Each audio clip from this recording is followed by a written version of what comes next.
Começa mais uma live. Boa noite a todos. Tomando uma aguinha aqui com o Squeeze da WT1, a produtora que você precisa conhecer, uma das melhores.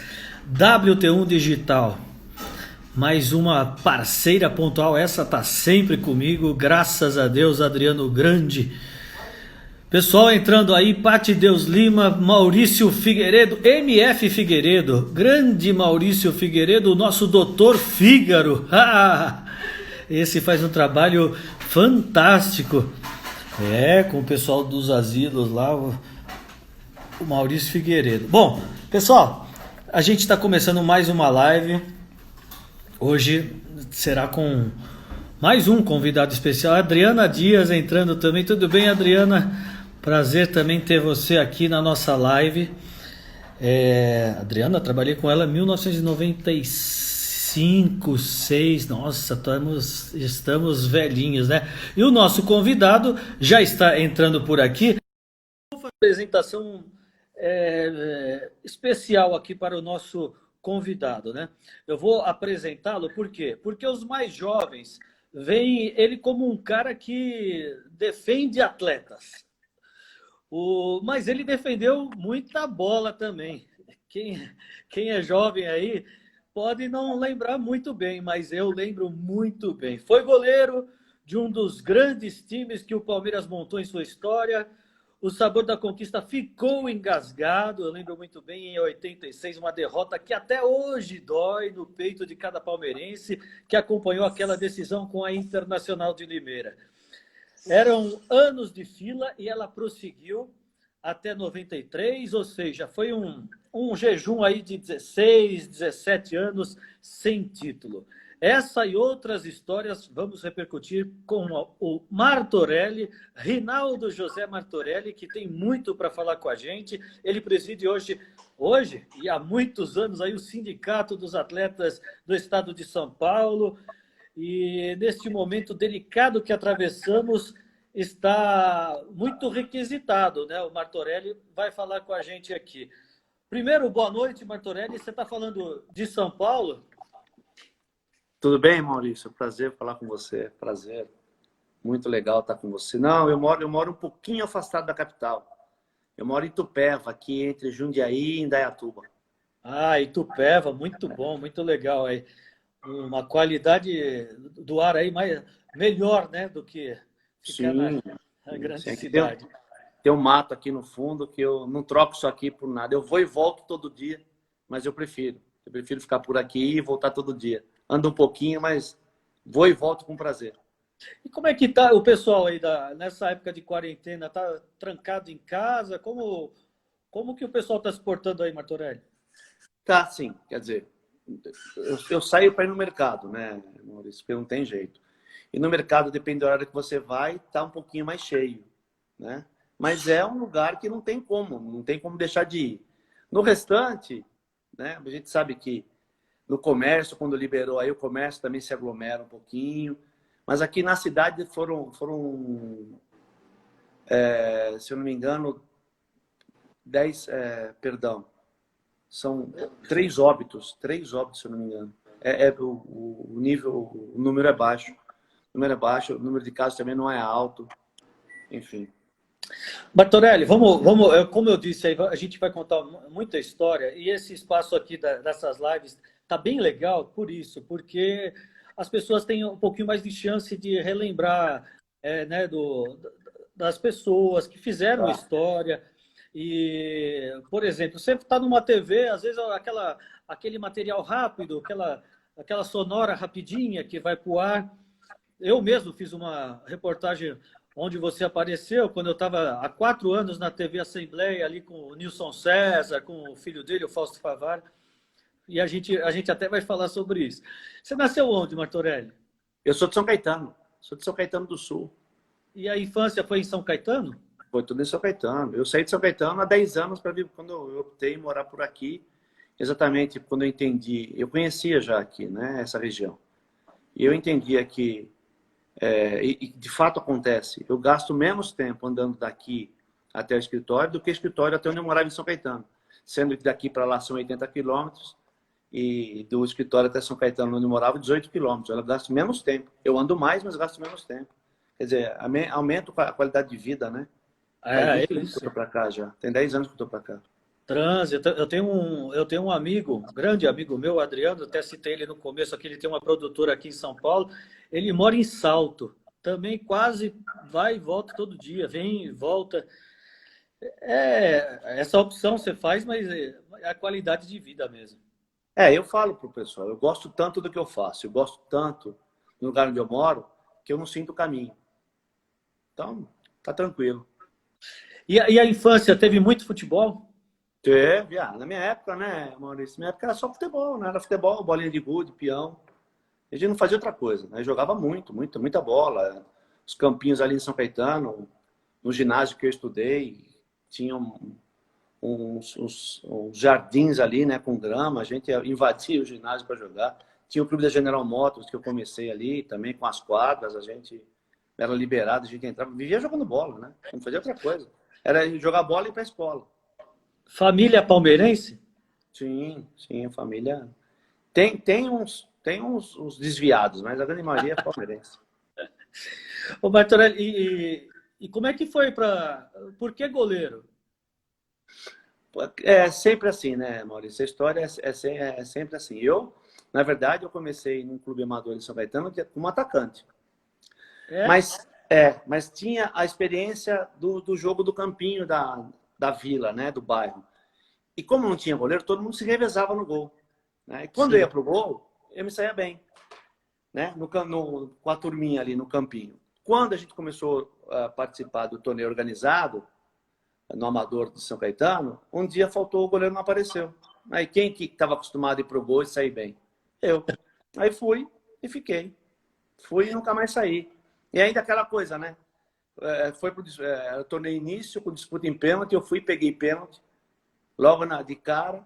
Aí fiquei toda a vida. Aí a gente vai se apaixonando, porque a posição, ela é linda, né? A posição é apaixonante mesmo. Começar com goleiro, você vai ver que brilha nos olhos de quase todos, né? Da grande maioria, brilha os olhos e fala da posição. Sem dúvida, é diferente, né? E o goleiro é um cara diferenciado. Eu estava falando esses dias, até com o Barbiroto, para falar, a posição é. O cara geralmente é um cara mais estudioso. Se o cara vai ser treinador também, é um cara conversa melhor. Geralmente acontece isso com o goleiro. Eu não sei por quê. Será que tem alguma explicação? Mas eu acho mesmo que é a forma diferente de ver o jogo, né, Maurício? A gente tem uma outra concepção de jogo, né? Tanto de defesa quanto de ataque. Tem que estar lá, você tem que expandir mais isso. A gente trabalha muito essa tal da visão periférica, né? Para poder jogar. E essa visão periférica que a gente trabalha treinando para poder jogar, acho que carrega um pouco para a vida também, né? Tá tudo aí mistura tudo. Então, por isso que o goleiro... E tem muita responsabilidade, não pode... É aquela história, né? O goleiro não pode não jogar. Porque quando você tem um jogador que ele tem medo, ele consegue não jogar. Ele se marca. Né? Isso, se esconde, né? Ele corre para perto do marcador. O Tem goleiro não vários pode. assim. A bola vem, ele participa. Não dá para não jogar, não dá para se esconder. Então o goleiro acaba criando a personalidade, e essa personalidade de se expor mesmo, de pôr a cara, enfim. Tem muita coisa a ver, sim. Deixa eu te perguntar, e como que foi a chegada do Palmeiras? Você chegou no Palmeiras com quantos anos? Eu cheguei com 13 para 14. Eu cheguei, na verdade, sim. Eu estava nesse time amador de São Caetano, 7 de setembro, né? Que tem muita gente boa lá também. Esse primeiro ano que eu joguei, disputei o infantil, o Dente de Leite. Só que eu tinha idade, eu tinha 11 anos, era 2 anos mais novo. No ano seguinte, o nosso time, que tomou uma pancada, que era todo mundo novo, tomou uma pancada nesse campeonato infantil, nós éramos mirins. Aí teve o primeiro campeonato em São Caetano, mirim. E aí nós deitamos o volante, foi campeão. Entendeu? Foi campeão disparado, invicto. E aí eu recebi o convite para ir para General Motors. E daí para o Palmeiras. E o primeiro time que você jogou então, era 7 de setembro o nome? 7 de setembro, Futebol Clube de São Caetano do Sul. Não existe mais, infelizmente não existe mais. Eu moro aqui no lado da Guarrasa, aqui bem pertinho aqui de casa, tem o 7 de Tem o setembro. 7 também, tem o 7. Ixi, gente, joguei muito futebol de salão aí. Eu joguei no 7, mas eu joguei quando eu tinha, com essa idade, 13, 14 anos. Eu jogava num time de rua, aí fomos jogar contra o 7 de setembro, fui chamado para jogar no 7 de setembro, foi muito gostoso. Cheguei a jogar até no campo, lembra daquele que era um estádio ali na DPM, na Marginal, que tinha um estádio ali, né? Sim, sim, na Polícia Militar, não. Era um outro, né? É que você é bem mais novo que eu, mas você pegou Bem ainda. mais novo não, tô com 50. Você pegou o resquício, tem um tempinho para chegar na minha idade. Mas você pegou o resquício dessa fase, do futebol aí envolvido na várzea, enfim. Você pegou isso aí também. E aí no Palmeiras, como é que foi? Para você chegar até o profissional, a base foi. Foi todo. Eu cheguei no Dente de Leite, né? Na época Dente de Leite ainda. Aí a gente disputou Dente de Leite, juvenil. Na época era juvenil C, juvenil B e juvenil A. Mas você chegou direto no campo? Cheguei no campo. Cheguei no campo e no salão eu joguei paralelamente no Ipiranga. Sim. No Ipiranga. Eu fui para o Clube salão do Atlético Palmeiras, porque Ipiranga tinha infantil e tinha infanto, não tinha juvenil.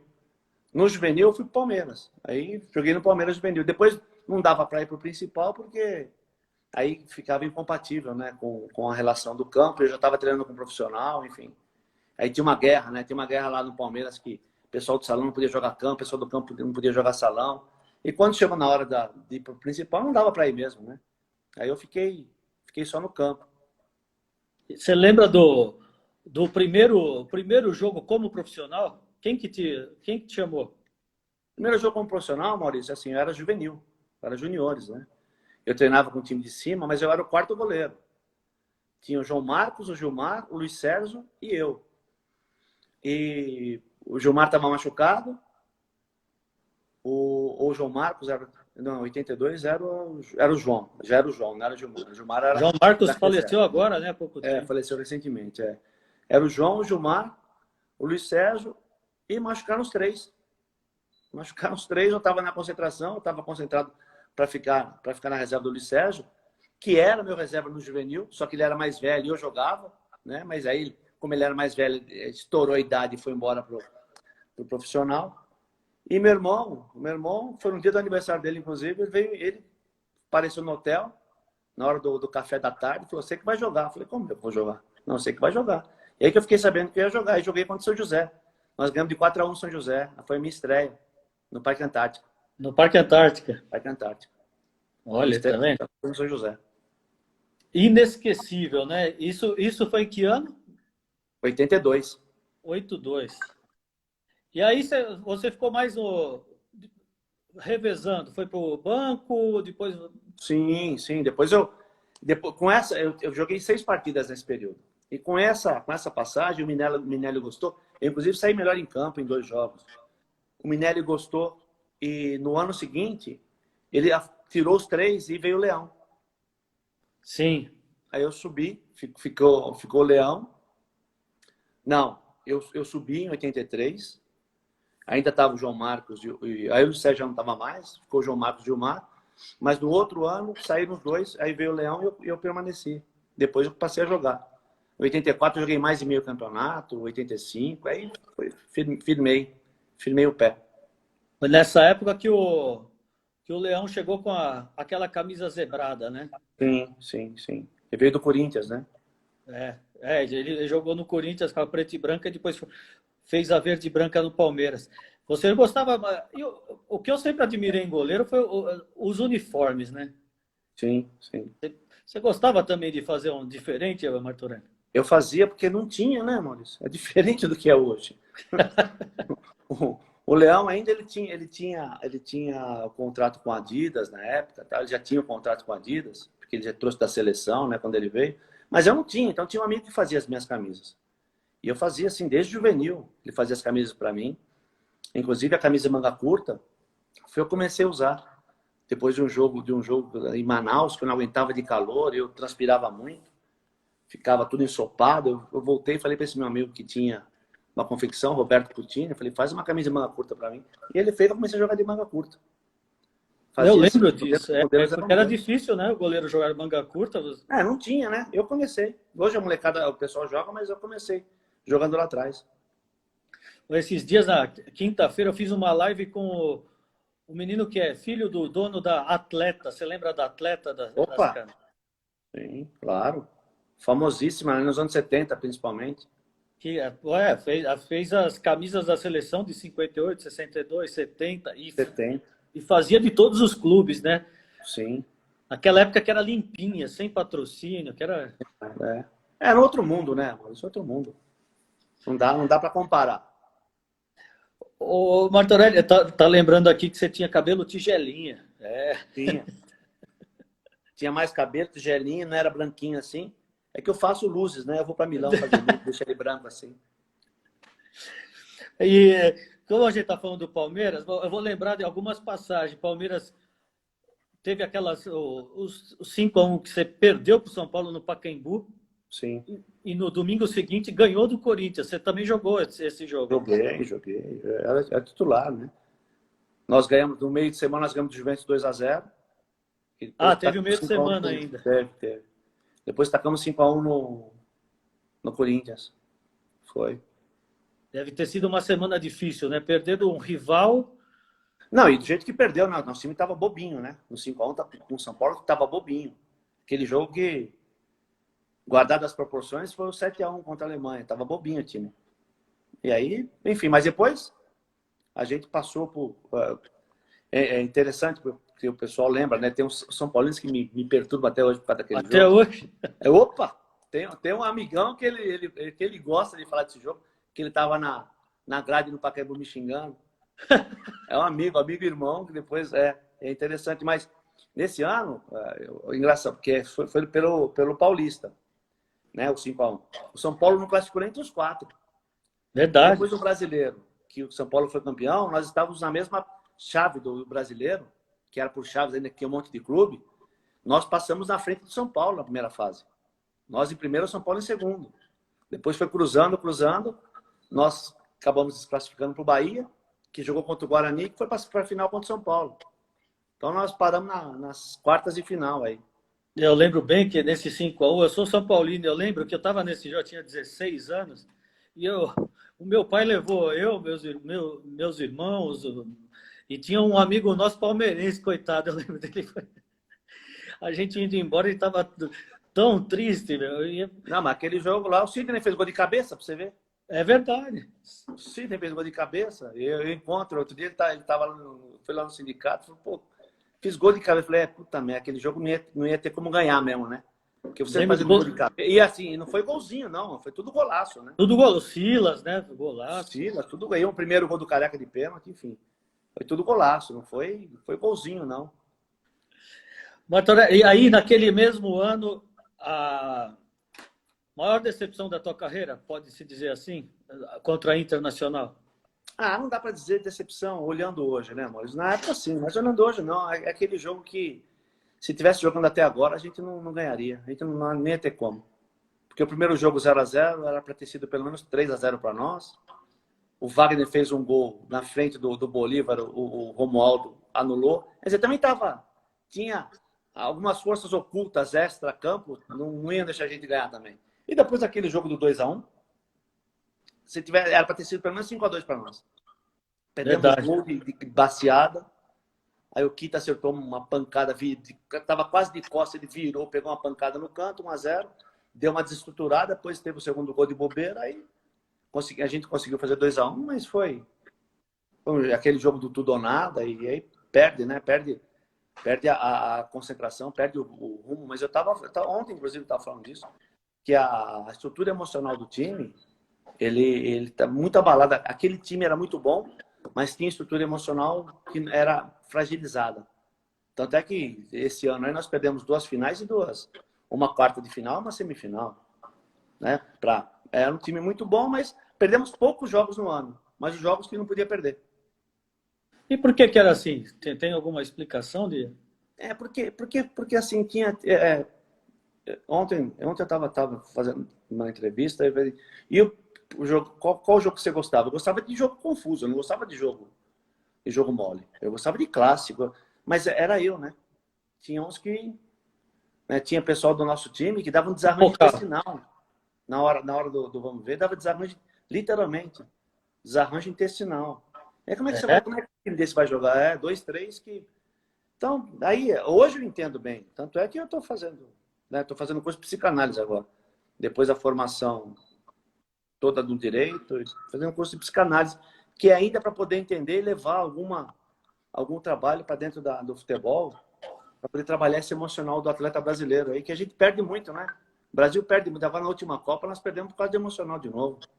Aquele primeiro também. gol contra a Bélgica lá, você analisa o movimento do Gabriel Jesus, do Fernandinho, do Alisson, os três estavam travados, que era emocional abalado, né?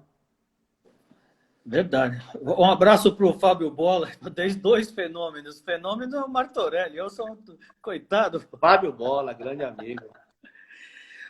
O Martorelli, aqui está aqui o Marcelo, que é meu irmão, aqui está perguntando: você acha que a situação inverteu na questão do contrato entre clube e jogador de uma maneira até exagerada, em virtude do término da lei do passe? Não, não.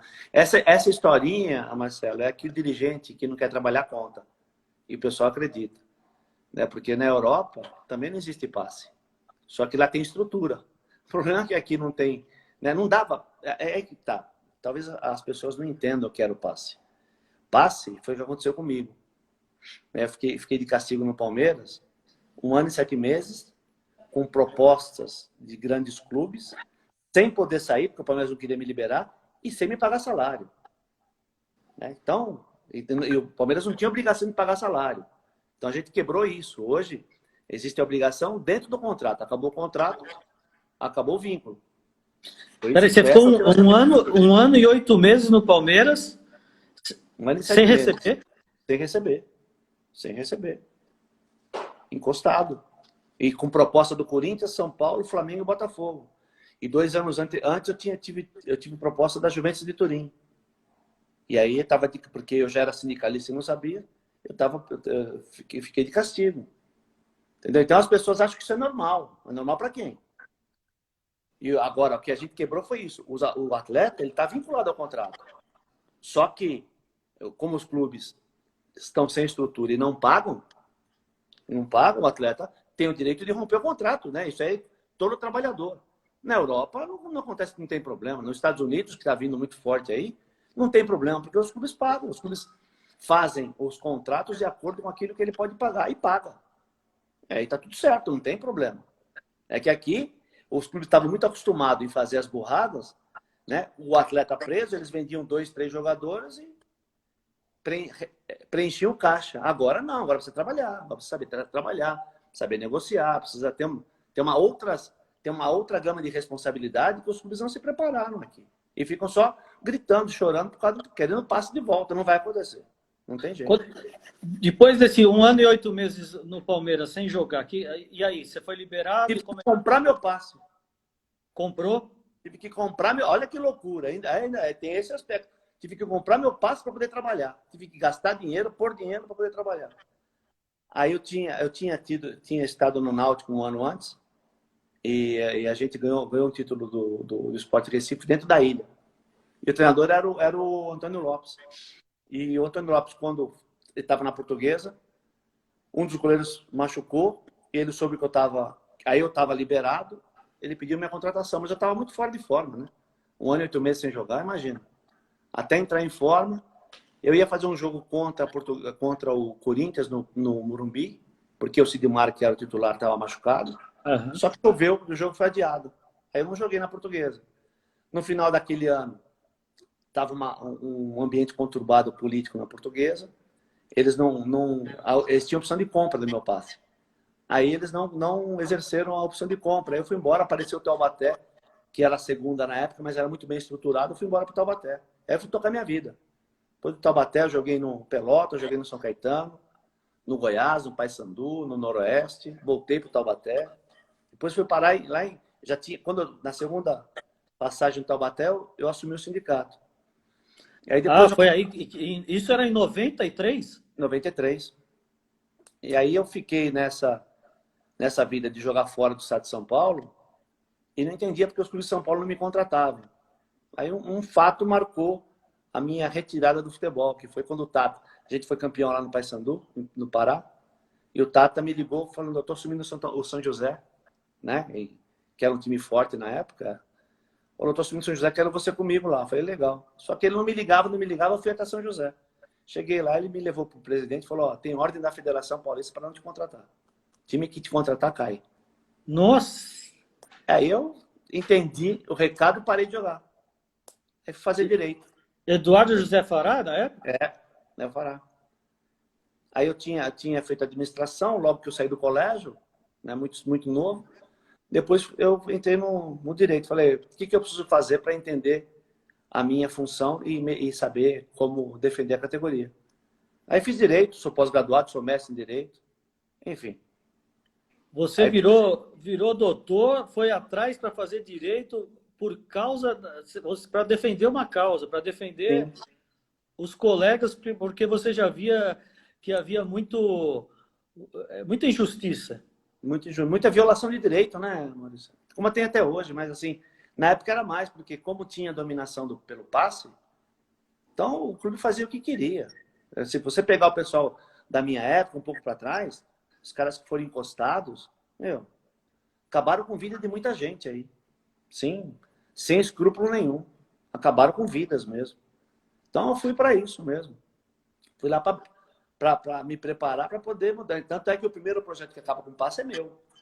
Né? Meu, do deputado, na verdade, do deputado Alímio Quinalha, né? Mas fui eu que levei para ele. E uma curiosidade, eu tive com o ministro Toffoli agora, há um ano atrás. Ele é palmeirense, eu estava em Brasília, o assessor dele é muito amigo meu. Fui levar uma camisa da época que eu jogava para ele. E quando eu falei, pô, ministro, né, prazer. Ele falou, prazer, Antônio, você não lembra de mim? Eu que era assessor do Quinalha quando você foi levar o projeto. Então, marca. Olha só como é a vida, as voltas que a vida dá, né? Sensacional. Deixa eu aproveitar algumas perguntas aqui, porque tá entrando muita gente, ó. Qual a sua opinião, se é que você pode opinar em relação a jogadores como o Paulo André e o Michael colocarem clubes no pau por terem que trabalhar domingos e em horários noturnos? Não há abuso deles? Não, eu posso opinar para tudo. Eu opino para tudo. Eu não fujo de nada não, moçada.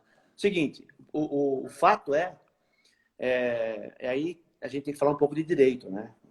Que tem a norma desportiva e tem a norma trabalhista.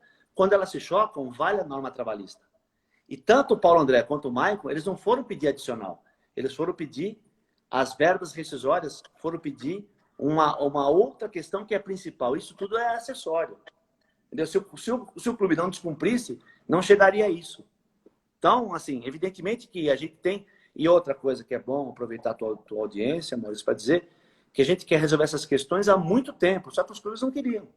E a gente resolve isso numa convenção coletiva. Desde 97 eu tento fazer a convenção coletiva com os clubes.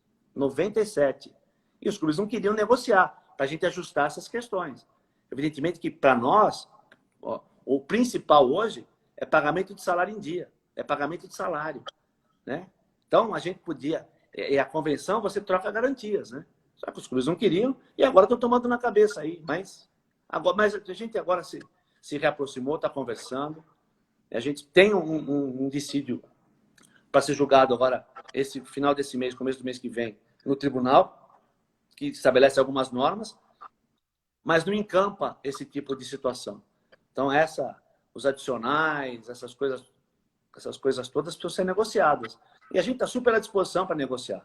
A gente não quer ficar discutindo em termos de adicional. A gente quer outras coisas que são importantes, o não afastamento do jogador. Tem algumas coisas que são mais importantes do que isso, então dá para trocar. É só os clubes terem vontade para poder fazer, a gente faz. Você agora, há pouco você citou que houve uma aproximação. Hoje, qual é a tua relação com o Reinaldo, o Carneiro Bastos, esse pessoal da Federação Paulista? Tem alguma... Existe? Não.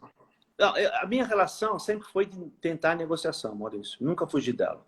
Mesmo nas divergências, eu sempre tentei negociação e sempre fui leal. Quando a gente ia para a justiça, antes disso a gente tentava de tudo. E eles sabiam quando a gente ia para a justiça. Né? Sabiam. E eu nunca fui esconder, não. E agora, na época da pandemia, aí nós tivemos um entreveiro. A gente teve um afastamento com o Reinaldo, exatamente por conta dessa não definição da convenção coletiva, que estava pronto na mão dele. Depois, 2 outros processos. dois não, três outros processos. Dois da limitação na série B, que a gente ganhou a liminar, né? O regulamento insistia em limitar a idade de 23 anos, a gente acha isso um absurdo, ganhou a liminar 2 vezes, e depois a gente queria fazer valer a regra do Profut, que a federação tinha que exigir dos clubes a comprovação do pagamento do salário do ano anterior. E a gente entrou, tentei negociar, há uma tentativa de negociação antes. E a gente entrou com ação. É lógico que isso desgasta, né? Evidentemente que desgasta, os clubes tiveram... Não entrei com essa ação só contra a federação, não entrei contra a CBF também. Eles tiveram que correr. Você deve ter visto aí que Sim. teve o artigo do Profut que o ministro lá, Alexandre de Moraes, deu inconstitucionalidade. Ele deu provocado nas associações. Eles correram lá para Brasília, porque senão eles vão ter que cumprir. Quer dizer, olha como é que as entidades dirigentes do futebol estragam o futebol. Porque ao invés de exigir o cumprimento daquilo que eles haviam negociado com a gente, porque eles estavam pegando benefício. Estavam pegando muito, né? Parcelar as dívidas em 24 anos, estavam pegando benefício. E a gente queria o quê em troca? Não, paga salário em dia. Olha só. Só que nessa hora eles correram para Brasília. Então, é por isso que o futebol está do jeito que está. Né? Ninguém exige o cumprimento de regra dos clubes. E aí a gente vê que está tudo despedaçando, né? Infelizmente. E, aliás, isso a gente já vem falando há algum tempo. Se não mudasse o futebol, estava arrumando para extinção. Olha lá, olha. Bom, tá aí, ó. Olha a situação dos clubes hoje. E como é isso que eu ia te perguntar, como é que estão os clubes? Por exemplo, outro dia a gente viu, né, que o Noroeste fechando as portas, que acabou o ano para o Noroeste, por exemplo. Esses atletas do Noroeste te procuraram? Como é que é numa hora dessa? A gente procura, né? Quando a gente percebe essas coisas, na verdade a gente tem uma equipe. Agora não, mas é uma equipe de diretores que rodam o interior o tempo todo. A gente está o ano todo rodando nos clubes, conversando com os meninos. E nessa hora a gente tem os contatos, a gente fala com eles. Evidentemente que a pandemia está trazendo um baita no problema. Está trazendo, não. Na verdade, está mostrando o problema que já havia, né? Que é a falta de estruturação dos clubes. Alguns, como o Noroeste, preferiu fechar as portas para não continuar aumentando a dívida, né? Eu não sei, porque o que a gente tem conversado com o Reinaldo, como eu disse, a gente reaproximou e agora há um entendimento da necessidade da negociação, né? De inserir o sindicato no contexto, e desde antes da paralisação a gente voltou para o contexto. Então o entendimento é que os campeonatos terminam no campo. Então não dá para o Noroeste simplesmente falar fechei as portas e não volto. Eu não sei qual vai ser a consequência para isso, se de fato não vai voltar. Enfim, mas a gente vai ter que entender um pouquinho mais quando é que volta e quais são as possibilidades dessa volta. O que a gente tem defendido muito firmemente é que os clubes não se aproveitem da pandemia para descumprir contrato, né? Não, isso a gente não vai permitir. Sim. Para que se aproveitar da pandemia. Então, e o que a gente tem visto nesse contexto aí, os clubes vão ter que se refazer. E tá vendo?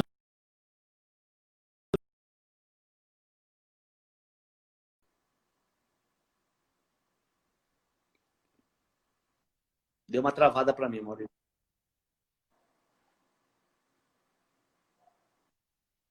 Tá me ouvindo? Agora sim. Eu vou repetir o que eu estava falando sobre. Tá vendo redução de salários, isso aí vocês têm acompanhado, né? Os clubes. Sim, mas a minha provisória. Isso é legal? Então, a minha provisória tirou a gente da parada e depois o Supremo confirmou, né? Não precisa passar mais pelo sindicato. Então, o que a gente está falando, orientando atletas e dirigentes também, clubes, que façam a negociação, façam o acordo, porque o acordo é o consentimento mútuo, né? Se os clubes, a imposição, o atleta não é obrigado a aceitar a redução salarial. O trabalhador não é obrigado. Aí o clube que tome a sua posição, o empregador que tome a sua posição, né? Se vai mantê-lo assim, se vai mandar embora, enfim. Mas se mandar embora também tem que pagar. Então, a gente tem orientado, façam a negociação, para que não haja problema posterior. Evidentemente que nessas condições, aquele dirigente, que respeitava a relação tem muito mais vantagem.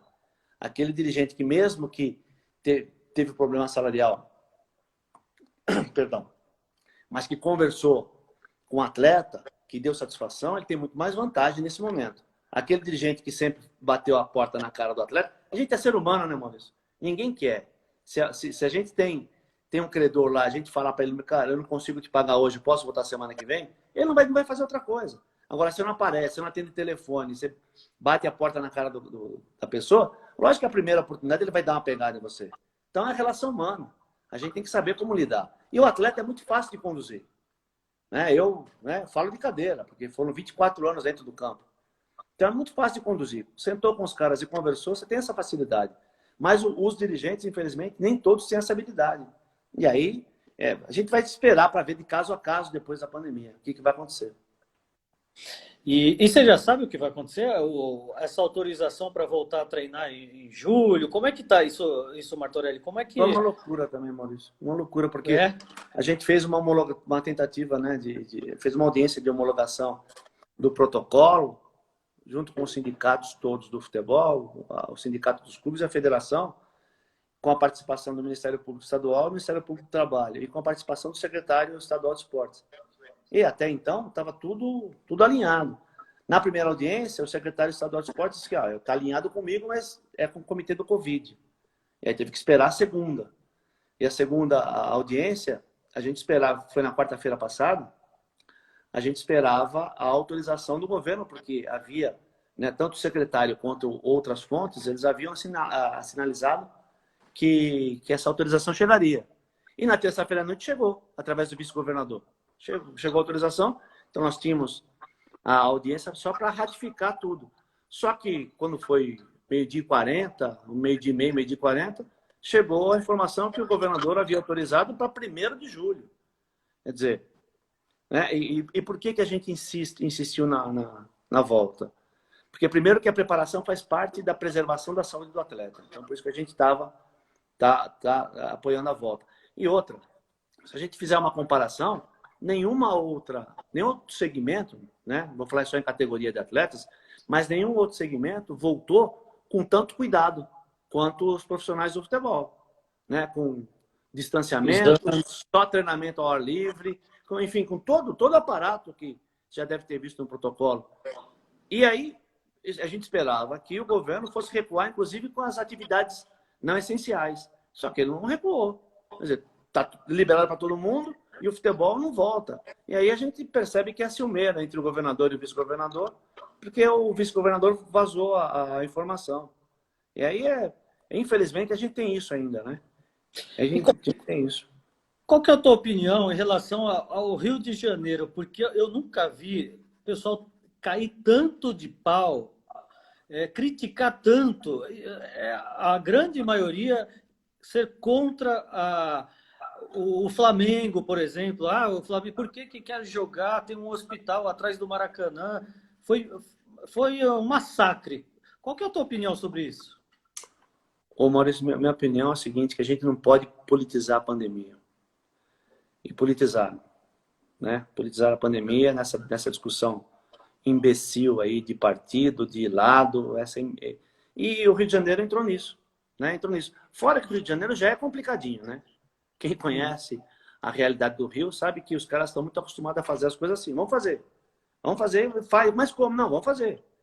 E fica, diferentemente do que a gente vem trabalhando aqui em São Paulo, do alinhamento e do não privilégio de ninguém, porque o não privilégio acarreta uma competição melhor para todo mundo. Mas só que lá tem as questões políticas e elas continuaram, a briga política continuou se acirrando. E olha a confusão que está ali, aquilo.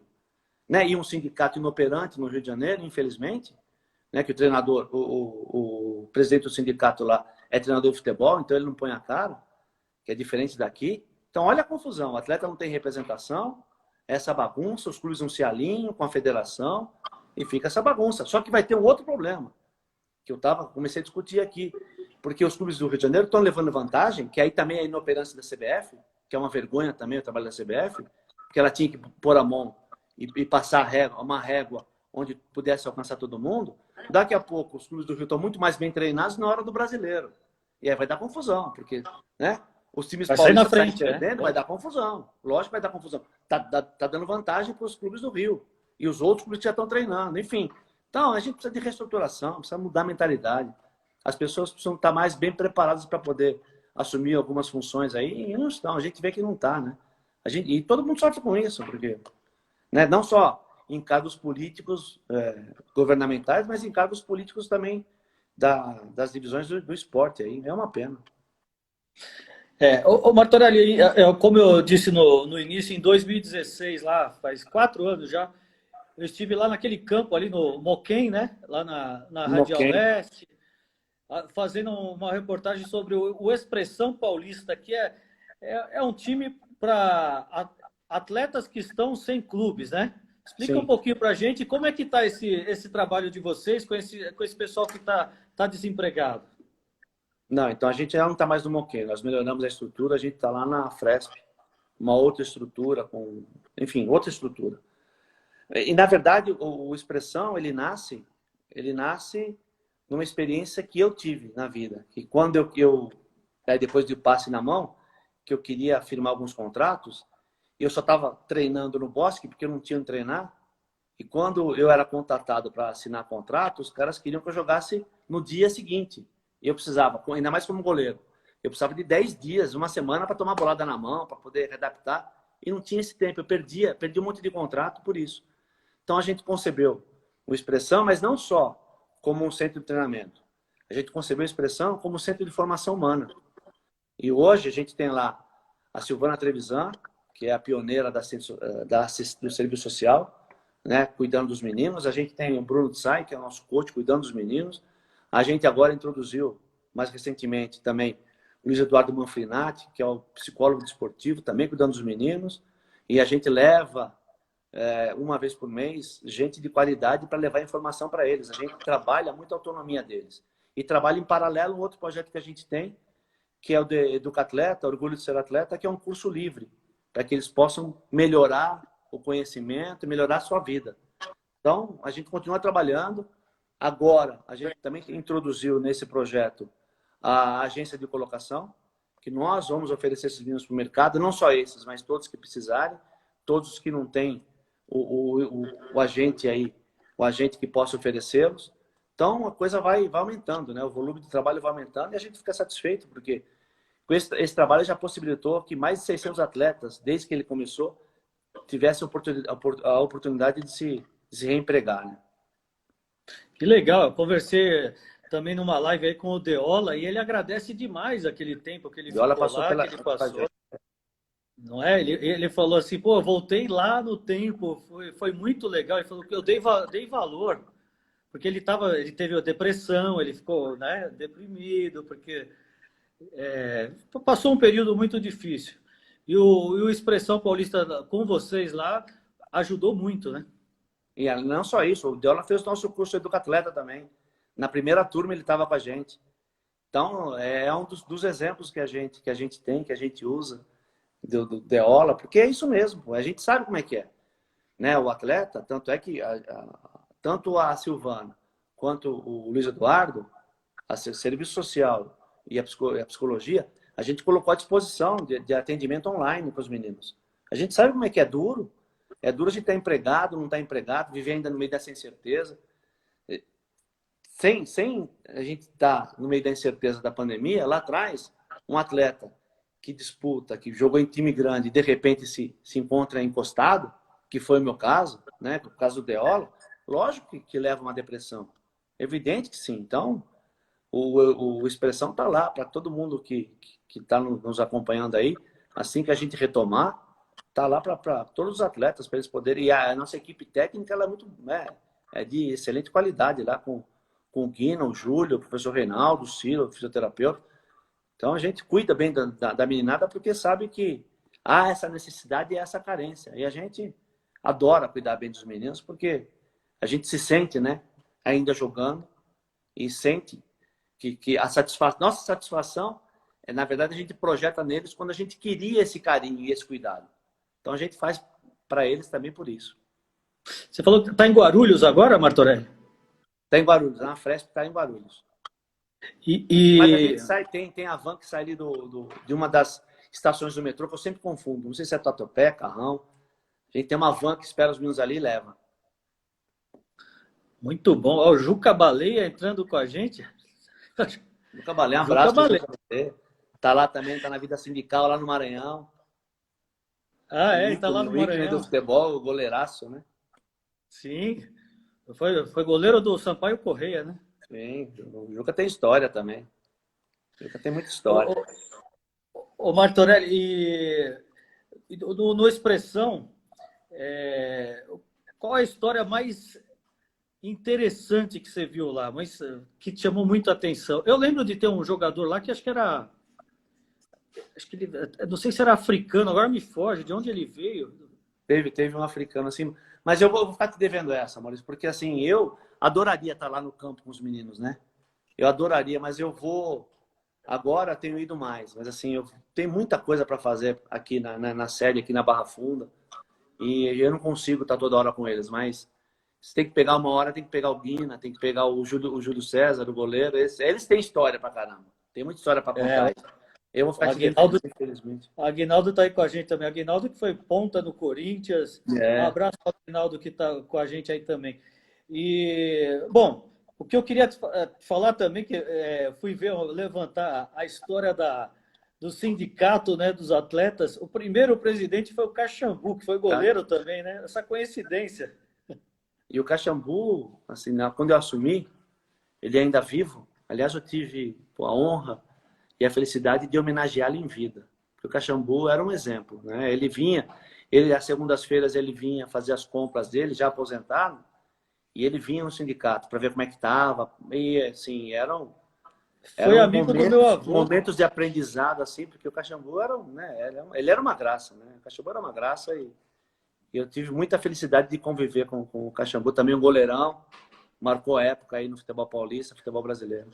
Meu pai sempre que encontrava ele no Morumbi, ia conversar com ele, o meu avô trabalhou também no São Paulo, foi amigo do Caxambu, né?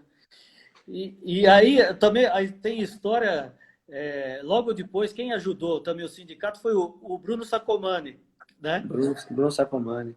Foi presidente do Palmeiras e ele era dono da Balas Futebol, que também fez É, muito sucesso. e o Palmeiras foi o primeiro clube a reconhecer a existência do sindicato lá em 47.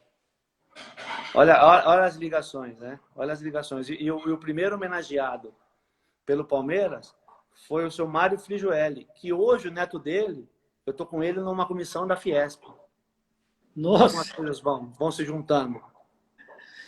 bem legal. São histórias, muitas histórias que a gente está ouvindo aqui com o Rinaldo Martorelli, o Martorelli que foi um goleiraço aí da Sociedade Esportiva Palmeiras. Martorelli, bom, eu quero que você fale para a gente sobre ainda essa volta que a gente não tem confirmada, mas como é que você está vendo que vai voltar o futebol? Que dá para prever? Com estádios vazios, são jogos é, sem, sem emoção. Como é que você está prevendo essa volta?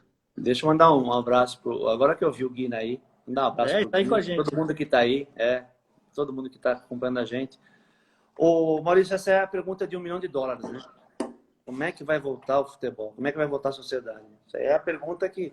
Agora, a necessidade da volta, não tem como. Se não com o público, que a gente está fazendo uma projeção que isso vai acontecer mesmo, que a gente volta sem público, mas pelo menos os jogos aí com a capacidade de transmissão, né? E recuperando um pouco das finanças dos clubes. Então, é isso mesmo. A gente vai ter que passar por um período de adaptação. A gente nem sabe, né, quando vai voltar mesmo. E nem é aquela história, né? Na equipe médica da federação, muito bem comandada pelo Dr. Moisés Cohen, diga-se de passagem, com o nosso craque, o Dr. Renato Anguinar, fez parte disso. E o Renato, já desde antes da paralisação, ele vinha nos orientando. E a discussão com ele era essa, Renato, a gente vai ter certeza quando disso? Daqui uns 3, 4 anos, talvez? Quando a gente olhar para trás e falar, olha, tudo que a gente fez foi certo? né? Porque a gente não tem certeza de nada, né, Maurício? A gente tá indo no risco ainda. Evidentemente que com tudo que já se viu no mundo e tudo que de estudo científico, de todas as informações que foram compiladas nesse protocolo, a gente tem certeza que é o melhor protocolo. Mas isso não livra ninguém, né? Não livra ninguém da contaminação, porque vê aí o que a gente já previa também, né? Na primeira testagem, um número razoável de jogadores contaminados, né, com o vírus. A gente já previa isso também. Mas a gente só espera que essa contaminação ela seja a mínima possível, que não venha causar nenhuma desgraça, porque senão aí o coração não vai aguentar, né? Então, mas a gente tá no risco também. A gente fica sempre naquela balança entre ficar em casa e ter que trabalhar, né? E não tem certo, não tem errado nessa história. Porque tem bolso que permite ficar em casa e tem bolso que não permite. Sim. Né? Então, não tem certo e errado. A gente o que tem que ter é coerência, é equilíbrio e saber que é assim, né? E trabalhar com todas as possibilidades, né? Aqueles que podem, aqueles que não podem, enfim, essa é a nossa missão nesse momento. Ó, o alemão presidente está falando aqui, sucesso, meu presidente, parabéns pelo trabalho. O alemão parceirão, o alemão é o presidente da Ordem dos Músicos do Brasil, que está desenvolvendo um trabalho maravilhoso lá também. Um abração para ele. Tem muita gente boa que encosta na gente, né? Muita gente boa. Aliás, deu uma força danada o alemão esses dias aí por conta da MP 984. Tem muita gente boa com a gente, felizmente. O Pinella também entrou, estava aí com a gente agora. O Pinella também, o Pinella é meu escudeiro. Tá sempre lá, né? No sindicato lá. Sim, é nosso vice lá. É o cara que toma conta do dinheiro. Ah, é? Pá. É ele. Martorelli, muito obrigado pela participação aqui. Foi muito bom ouvi-lo. E é sempre legal, né? Saber que tem alguém defendendo aí o pessoal.